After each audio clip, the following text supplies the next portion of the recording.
I was born and raised in Southern California. I graduated from the U in December with a degree in economics, and I was raised a Christian. However, I was not very deep in my faith throughout almost all my childhood. When people ask me, I call myself a nominal Christian. If you don't know what that means, it means I call myself Christian. However, my faith was very vapid. Growing up from when I was born all the way until I was 18, I had very few Christian friends and relationships. I did not have a Christian community, and I attribute this to my faith being vapid and superficial, and all I cared about was the vain human pleasures of this world. When people ask, I like to say I was a push and a shove away from being agnostic or atheist. When I was 18 in 2020, I graduated high school and I started my freshman year at the U.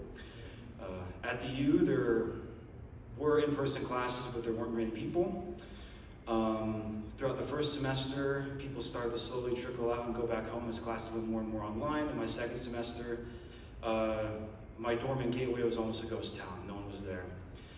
Because of this, I decided to seek community elsewhere, and I looked at places like InterVarsity. At the beginning of my first semester, I did put my name in with, I forgot what they call it, contact cards. And then Kelly texted me in October, and I read it, and I ignored it.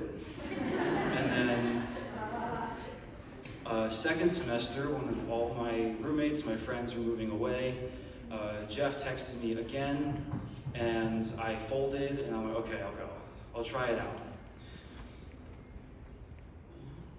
Ever since this moment, I have been regularly attending InterVarsity events. However, my faith didn't flip on a whim. It was a culture shock that challenged my permissive values at the time.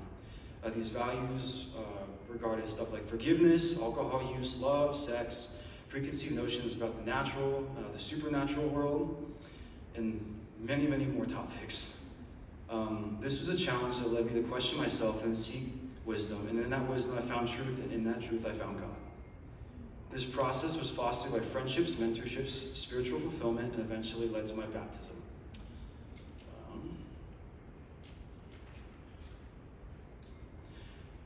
During this whole process, it took months to fully embrace Christ as my King and Savior. I wish it took just a day, but my stubborn brain couldn't take it.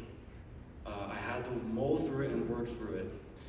And I encourage you to do the same if you're struggling with some of that stuff as I was. About a year or 2 years ago in Catalina during chapter camp, I was baptized, like a few of you in here, near the waters where I was born again. This verse emphasizes, I think, the importance of wisdom and finding truth throughout your journey, your spiritual journey, I should say. And this is Proverbs chapter 3, verses 13 through 18. Happy is the man who finds wisdom, and the man who gets understanding. For the gain from it is better than the gain from silver, and its profit better than gold. She is more precious than jewels, and nothing you desire can compare with her. Long life is in her right hand, and her left hand are riches and honor. Her ways are ways of pleasantness, and all her paths are peace. She is a tree of life to those who lay hold of her. Those who hold fast are called happy.